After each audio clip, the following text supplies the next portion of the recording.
পুরোদমে চলছে Iran, Israel এবং ফিলিস্তিন যুদ্ধ। জানিয়ে দিব আমাদের হাতে থাকা সর্বশেষ আন্তর্জাতিক আপডেট সংবাদ। শুরুতেই জানিয়ে দিব ইসরায়েলের সামরিক ঘাঁটি গুঁড়িয়ে দিল হিজবুল্লাহ।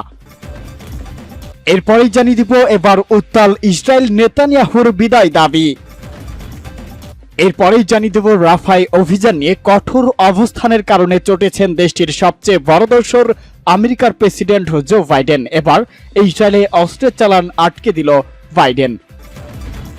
পরেই জানিয়ে দেব গাজায় যুদ্ধবিরতি চুক্তি বাস্তবায়নের প্রতিশ্রুতি দিয়েছে জো বাইডেন সরকার। এবং সর্বশেষ জানিয়ে দিব ইসরায়েলকে ইরানের হুঁশিয়ারি, আমরা সবাই বন্দুক তাক করে রেখেছি, হামলার জন্য প্রস্তুত হন। শিরোনাম শুনছিলেন, এখন বিস্তারিত। তবে তার আগে ভিডিওটিতে একটি লাইক ও কমেন্টস করে এই সংবাদ সম্পর্কে আপনার মূল্যবান মতামত জানিয়ে দিন কোন স্থান থেকে আমাদের সংবাদ শুনছেন ও দেখছেন। চ্যানেলটি সাবস্ক্রাইব করুন সবার আগে সত্য ও নির্ভরযোগ্য সংবাদ শুনুন। ইসরায়েলের উত্তরাঞ্চলে ব্রানিত সামরিক ঘাঁটিতে ভয়াবহ রকেট হামলা চালিয়েছে ইরান সমর্থিত লেবাননের শক্তিশালী সশস্ত্র গোষ্ঠী হিজবুল্লাহ। স্থানীয় সময় সকালের দিকে এই সময় ইসরায়েলি সামরিক ঘাঁটিতে ব্যাপক ক্ষয়ক্ষতি হয়েছে বলে জানিয়েছে ইসরায়েলের প্রতিরক্ষা বাহিনী আইডিএফ।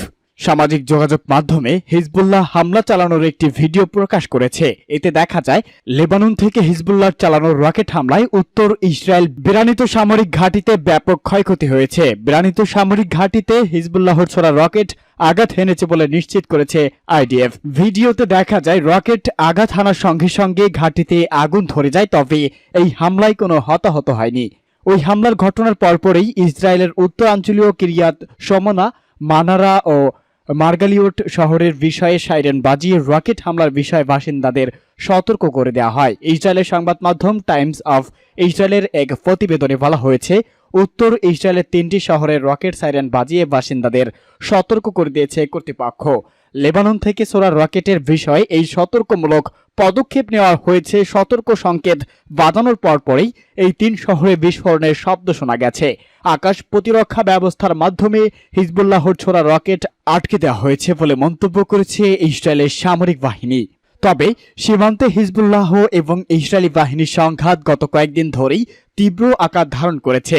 উভয় পক্ষের মাঝে পাল্টা হামলা অব্যাহত রয়েছে। গাজা উপত্যকায় চলমান যুদ্ধ আঞ্চলিক সংঘাতে রূপ নিতে পারে বলে সতর্ক করে দিয়েছে বিশ্লেষকরা। উত্তাল ইসরায়েল, নেতানিয়াহুর বিদায় দাবি। পণবন্দীদের মুক্তির বিনিময়ে ফিলিস্তিন প্রতিরোধ আন্দোলন হামাসের বিরুদ্ধে যুদ্ধ থামাতে রাজি নয় ইসরায়েল। তারা বিবৃতি দিয়ে জানিয়েছে, হামাস সহ গাজাকে ধূলিসাৎ না করা পর্যন্ত এই লড়াই শেষ হবে না। ঘরে বাইরে বিক্ষোভ আন্দোলনের মুখেও নিজেদের অবস্থানে অনড় বেনিয়ামিন নেতানিয়াহু সরকার। রাগে ফুঁসছে তার দেশ এবং দেশের মানুষ। তেল আবিবের ডেমোক্রেসি স্কোয়ারের সামনে আজও জড়ো হয়েছেন হাজার হাজার মানুষ। তাদের দাবি, হামাসের হাত থেকে ইসরায়েলি বন্দীদের মুক্তি চাই, সরকার বদল চাই। গত 1 সপ্তাহ ধরে নেতানিয়াহুর বিরোধী আন্দোলন চলছে মার্কিন যুক্তরাষ্ট্রেও। কলম্বিয়া বিশ্ববিদ্যালয় থেকে ক্যালিফোর্নিয়া ইউনিভার্সিটিতে বিক্ষোভের আজ ছড়িয়ে পড়েছে আমেরিকা জুড়ে। হাজারো নিষেধাজ্ঞা, সেনা সদস্যদের চোখ রাঙানি উপেক্ষা করে আজও পথে নামেন হাজার হাজার শিক্ষার্থী। তাদের দাবি, ফিলিস্তিনের মুক্তি চাই। ভার্জিয়ানি বিশ্ববিদ্যালয় চত্বরে ফিলিস্তিনি সমর্থকদের হাতে হাতাহাতি হয় পুলিশের। ক্যাম্পাসে তাঁবু খাটিয়ে অবস্থান ধর্মঘট পালন করছে শিক্ষার্থীরা। তাদের উঠে যেতে বলে পুলিশ, কথা শোনেনি শিক্ষার্থীরা। 25 জনকে গ্রেপ্তার করা হয়েছে। মার্চ এপ্রিল থেকে পর্যন্ত আমেরিকায় 2000-এর বেশি ফিলিস্তিনপন্থী বিক্ষোভকারীকে গ্রেপ্তার করা হয়েছে। এবার ইসরায়েলে অস্ত্রের চালান আটকে দিল ইসরায়েলের পরম বন্ধু জো বাইডেন। হামাসের সঙ্গে ইসরায়েলের যুদ্ধবিরতির চুক্তি ভণ্ডুলে নেতানিয়াহুর ভূমিকা এবং রাফায় অভিযান নিয়ে কঠোর অবস্থানের কারণে চটেছেন দেশটির সবচেয়ে বড় দোসর আমেরিকার প্রেসিডেন্ট জো বাইডেন। গত বছরের 7 অক্টোবর গাজা উপত্যকায় হামলা শুরুর পর থেকে প্রথমবারের মতো ইসরায়েলের প্রধানমন্ত্রী বেনিয়ামিন নেতানিয়াহুর প্রতি বিশ্বাস হারানোর ইঙ্গিত দিয়েছেন জো বাইডেন। একই সাথে ইসরায়েলি নেতার উপর বিরক্তও হয়েছেন তিনি। মার্কিন গণমাধ্যম এক্সিও নিউজ জানিয়েছে, ইসরায়েলের সাথে প্রতিশ্রুতি একটি অস্ত্রের চালান স্থগিত করেছে মার্কিন প্রেসিডেন্ট বাইডেন। প্রথমবারের মতো গোলা বারুদের একটি চালান ইসরায়েলে পাঠানোর বিষয়টি থামিয়ে দেওয়ার সঙ্গে যুক্ত এবং সূত্র ওই তথ্য নিশ্চিত করেছে। তবে বাইডেন প্রশাসন কেন এমন সিদ্ধান্ত নিল তা প্রকাশ করেনি সূত্রটি। গোলা বারুদের এই চালানটি গত সপ্তাহে ইসরায়েলে পৌঁছানোর কথা ছিল। দুটি ইসরায়েলি সূত্রের মতে এই বিলম্বের বিষয়ে হোয়াইট হাউস বা নেতানিয়াহুর কার্যালয় থেকে কোনো আনুষ্ঠানিক প্রতিক্রিয়া পাওয়া যায়নি।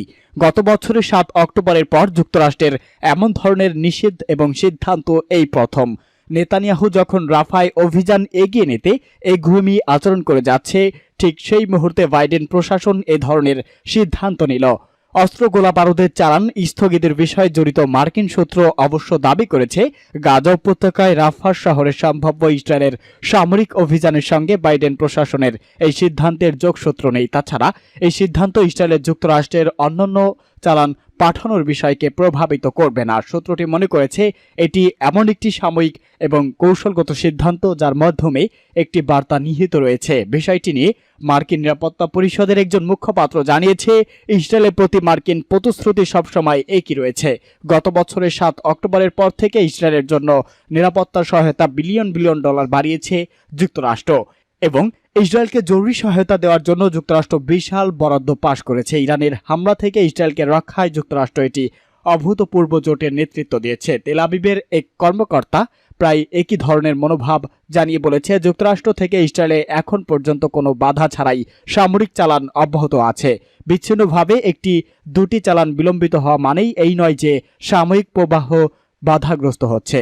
গাজায় যুদ্ধবিরতির চুক্তি বাস্তবায়নের প্রতিশ্রুতি দিয়েছে জো বাইডেন। ফিলিস্তিনের গাজায় যুদ্ধবিরতির বিষয়ে রাজি হয়েছে উপত্যকাটির শাসক গোষ্ঠী হামাস। এরপর হামাস নেতা খলিল আল হায়া বলেছে, গাজায় যুদ্ধবিরতির চুক্তি বাস্তবায়ন নিশ্চিতে মার্কিন প্রেসিডেন্ট জো বাইডেন ব্যক্তিগতভাবে প্রতিশ্রুতি দিয়ে বলেছে, মধ্য অবস্থাকারীরা মূলত কাতার ও মিশর, ইসরায়েল ও হামাসের মধ্যে যুদ্ধবিরতিতে মধ্য অবস্থা করেছে।